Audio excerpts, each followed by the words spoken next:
warahmatullahi wabarakatuh. Perkenalkan, nama saya Hasan Erlangga. Saya di sini akan memberikan penjelasan tentang konsep pengarahan atau pergerakan, atau juga bisa disebut dengan actuating. Yang kedua, saya akan menjelaskan tentang motivasi. Kita bahas actuating terlebih dahulu. Oke, yang pertama ada konsep pengarahan atau penggerakan, atau juga bisa disebut dengan actuating. Pengertian actuating menurut George tahun 1986, actuating adalah usaha menggerakkan anggota kelompok untuk mencapai tujuan melalui berbagai pengarahan dan memberikan motivasi kepada karyawan agar dapat menjalani peran, tugas, dan tanggung jawabnya masing-masing. Contohnya, misalkan sebuah perusahaan menerapkan kebijakan baru untuk meningkatkan efisiensi produksi. Dalam konteks actuating, manajemen akan memberikan arahan kepada para karyawan untuk menerapkan perubahan tersebut, memberikan pelatihan jika diperlukan, dan mengalokasikan sumber daya seperti mesin atau peralatan tambahan yang dibutuhkan. Pemantauan aktif juga akan dilakukan untuk memastikan bahwa misalkan sebuah perusahaan menerapkan kebijakan baru untuk meningkatkan efisiensi produksi. Dalam konteks actuating, manajemen akan memberikan arahan kepada para karyawan untuk menerapkan perubahan tersebut, memberikan pelatihan jika diperlukan, dan mengalokasikan sumber daya seperti mesin atau peralatan tambahan yang dibutuhkan. Pemantauan aktif juga akan dilakukan untuk memastikan bahwa perubahan tersebut berjalan sesuai dengan rencana dan berkontribusi pada peningkatan efisiensi yang diinginkan. Oke, yang ketiga, unsur manusia dalam pergerakan, yaitu seorang manajer. Seorang manajer harus bisa memotivasi, membimbing, mengarahkan para bawahannya agar para bawahan bisa melaksanakan pekerjaannya dengan baik. Seorang manajer harus menggerakkan bawahannya dengan memberikan rangsangan yang baik yang menimbulkan kemauan untuk melaksanakan pekerjaan dengan baik, memberikan bimbingan-bimbingan yang positif yang berguna bagi kinerja bawahan, kinerja serta memberikan pengarahan yang sesuai terhadap semua bawahan. Yang keempat ada fungsi dan peran actuating. Fungsi dan peran actuating menurut Nawawi tahun 2000 ada 3. Yang pertama melakukan pengarahan, yang kedua melakukan bimbingan, yang ketiga melakukan komunikasi. Kita bahas yang pengarahan terlebih dahulu. Pengarahan adalah membuat semua anggota kelompok agar mau bekerja secara ikhlas, serta bergairah untuk mencapai tujuan sesuai dengan perencanaan dan usaha-usaha pengorganisasian. Pengarahan bertujuan mengarahkan atau mengendalikan agar dapat meningkatkan keefektivitasan dan juga efisiensi kerja agar lebih maksimal. Memberikan motivasi pada karyawan untuk mencapai tujuan perusahaan. Menyediakan dukungan saat diperlukan baik dalam bentuk sumber daya atau bantuan dalam mengatasi hambatan. Nah, kita bahas bimbingan. Bimbingan adalah proses memandu seseorang untuk mengembangkan keterampilan pengetahuan atau pemahaman tertentu melalui petunjuk, arahan, atau dukungan. Contoh, bimbingan seorang mentor atau rekan kerja memberikan bimbingan kepada karyawan baru dalam memahami budaya perusahaan, prosedur operasional, dan dinamika tim. Pengarahan dan bimbingan merupakan kegiatan menciptakan, memelihara, menjaga, atau mempertahankan dan memajukan organisasi melalui setiap personil, baik secara struktural maupun fungsional, agar langkah operasional tidak keluar dari usaha mencapai tujuan organisasi tersebut.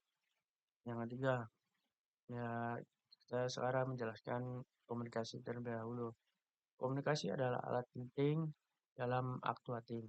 Ini melibatkan pertukaran pandangan, ide, perasaan, dan informasi antara individu atau kelompok dalam organisasi. Contohnya ketika rapat dalam perusahaan, itu kan berbagi ide atau ide baru pada setiap orangnya. Terus pandangan-pandangan terhadap ide-idenya menurut orang lain. Yang B, kita akan menjelaskan konsep motivasi dalam organisasi. Yang pertama, definisi motivasi. Motivasi merupakan dorongan yang ada pada diri seseorang yang menyebabkan individu melakukan kegiatan untuk mencapai tujuan tertentu.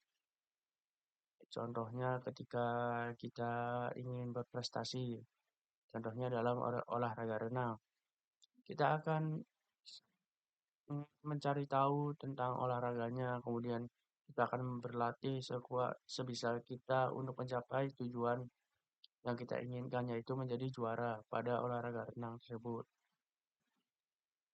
Yang kedua, ada jenis motivasi.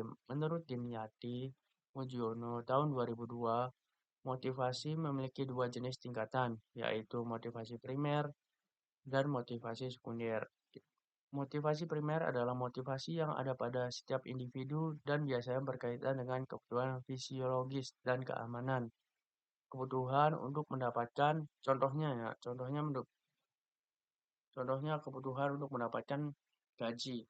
Ya, itu sih itu semua motivasi dasar ya bagi banyak orang untuk bekerja. Mereka perlu mendapatkan uang untuk memenuhi kebutuhan hidup mereka dan keluarga mereka seperti makanan, pakaian, tempat tinggal.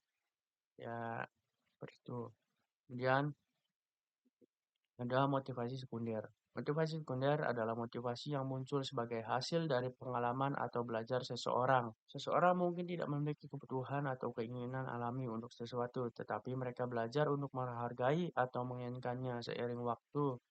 Dalam dalam dunia kerja, motivasi sekunder bisa berupa berbagai hal. Misalnya, seorang karyawan mungkin awalnya tidak tertarik pada posisi kepemimpinan, namun setelah mengamati manfaat dan penghargaan yang diterima oleh pemimpin di tempat kerja, mereka mungkin termotivasi untuk bekerja lebih keras dan mencapai posisi tersebut.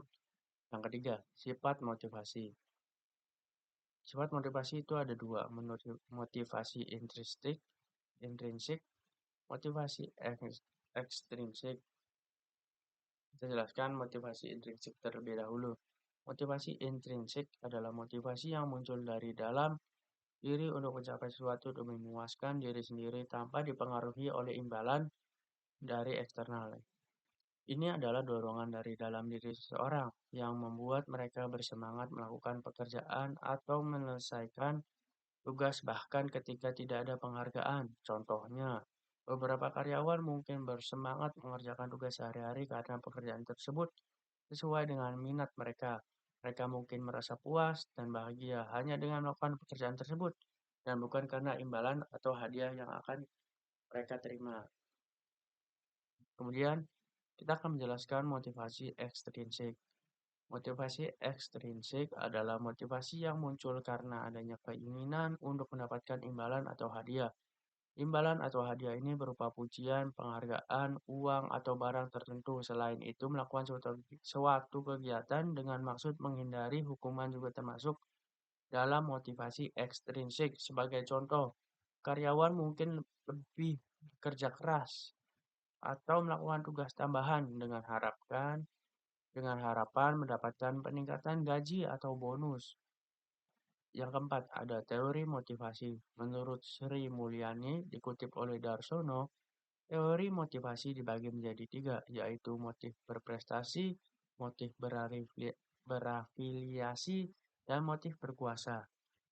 Kita bahas motif berprestasi terlebih dahulu. Motif berprestasi adalah dorongan atau keinginan seseorang untuk mencapai keberhasilan dan kinerja yang tinggi dalam berbagai bidang kehidupan. Motif ini melibatkan hasrat untuk mencapai tujuan yang menantang, meningkatkan kinerja, dan meraih prestasi yang memuaskan.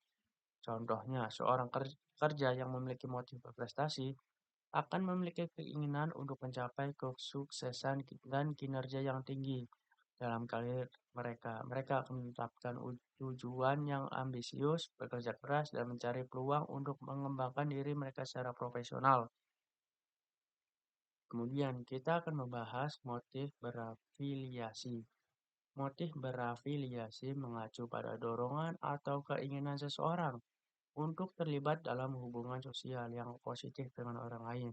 Motif ini melibatkan kebutuhan untuk berinteraksi, bergaul, terhubung dengan orang lain secara emosional.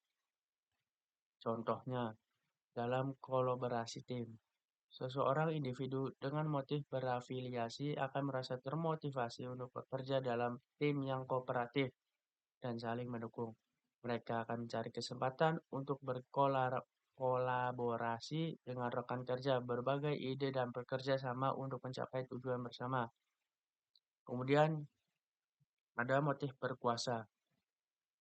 Motif berkuasa adalah dorongan atau keinginan seseorang untuk memiliki pengaruh dan kontrol atas orang lain, situasi, atau lingkungan di sekitarnya.